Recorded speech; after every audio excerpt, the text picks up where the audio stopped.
Perdemos tudo naquele dia. Um ano após a explosão no porto de Beirute, Líbano ainda tenta se recuperar. Esta quarta-feira, 4 de agosto, marca um ano da explosão do porto de Beirute.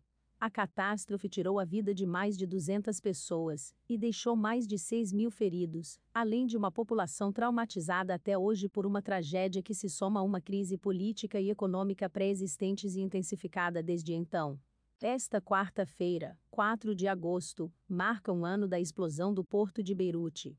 A catástrofe tirou a vida de mais de 200 pessoas e deixou mais de 6.000 feridos, além de uma população traumatizada até hoje por uma tragédia que se soma a uma crise política e econômica pré-existentes e intensificada desde então.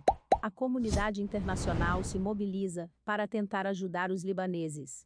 Quando eu entrei no serviço de emergência do hospital, havia feridos por toda parte, médicos por toda parte, sangue por toda parte. E cacos de vidro por tudo, pois o hospital também foi atingido, relata o médico Naji Ayek, que se recorda do 4 de agosto de 2020, como se fosse hoje. Eu examinei pessoas na rua, no caminho do hospital, como se fosse um médico de guerra. Foi assustador, desabafa. Como ele, boa parte da população libanesa relembra o momento da explosão, mas também os parentes e amigos mortos na tragédia. Todo mundo perdeu alguém. Nós perdemos tudo naquele dia, afirma o militante Marwan Karam. Junto com o luto, os moradores também alimentam uma sensação de injustiça. Principalmente porque a gigantesca explosão foi causada por um incêndio em um depósito que armazenava centenas de toneladas de nitrato de amônio desde 2014, mas nenhum responsável foi julgado até agora. A ONG Human Rights Watch, HRW, acusa as autoridades libanesas de negligência criminosa.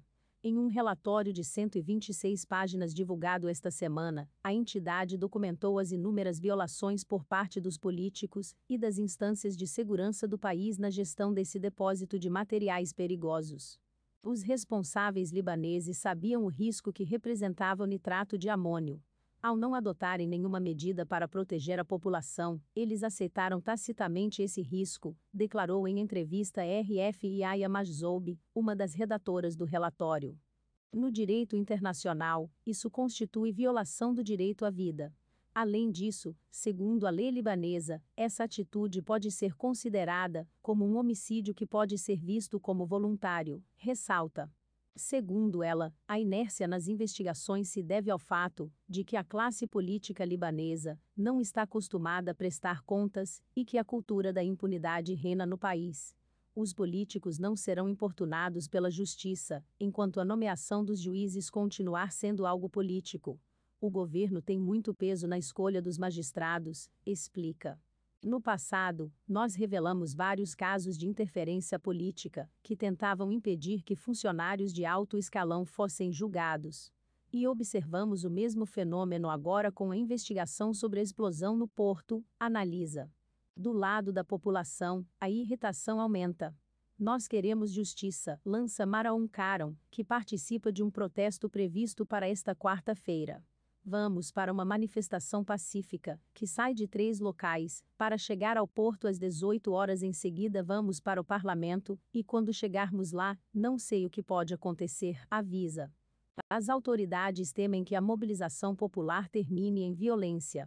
A reconstrução das zonas atingidas avança lentamente, organizada principalmente por associações e com a ajuda da diáspora. 2 dias após a explosão, o presidente francês, Emmanuel Macron, desembarcou em Beirute e, após se reunir com políticos locais, tentou pressionar os dirigentes para acelerar as obras, assim como as investigações. No entanto, as disputas internas emperraram qualquer tipo de intervenção, já que a comunidade internacional pedia um mínimo de estabilidade política em troca de uma possível ajuda. O Líbano está sem governo desde a renúncia de Hassan Diab e sua equipe, em 10 de agosto de 2020. O presidente Michel Aoun acaba de nomear o milionário Najib Mikati como primeiro-ministro. Mas ele já é o terceiro candidato a tentar, sem sucesso, formar um governo. A França sediará, nesta quarta-feira, uma nova conferência internacional de apoio ao Líbano. sob mediação de Emmanuel Macron e do secretário-geral da ONU, Antônio Guterres. O evento reunirá, por videoconferência, representantes de cerca de 40 estados e organizações internacionais. Entre eles, são esperados o presidente dos Estados Unidos, Joe Biden, o chefe de Estado egípcio, Abdel Fattah al-Ahmed Sisi, o rei jordaniano, Abdullah II, e o presidente libanês, Michel Aoun. Os organizadores pretendem levantar uma ajuda emergencial de pelo menos 350 milhões de dólares.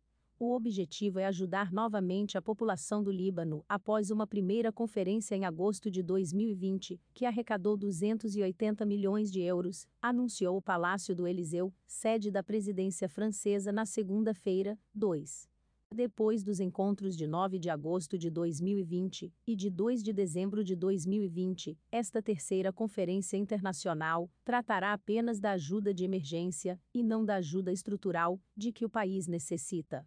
Esta última continua condicionada à formação de um governo capaz de realizar reformas fundamentais.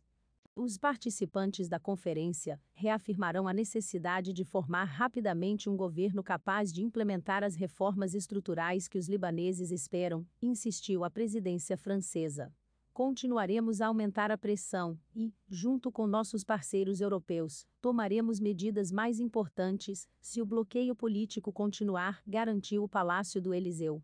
Se inscreva para acompanhar a cobertura completa dessa notícia e de muitas outras.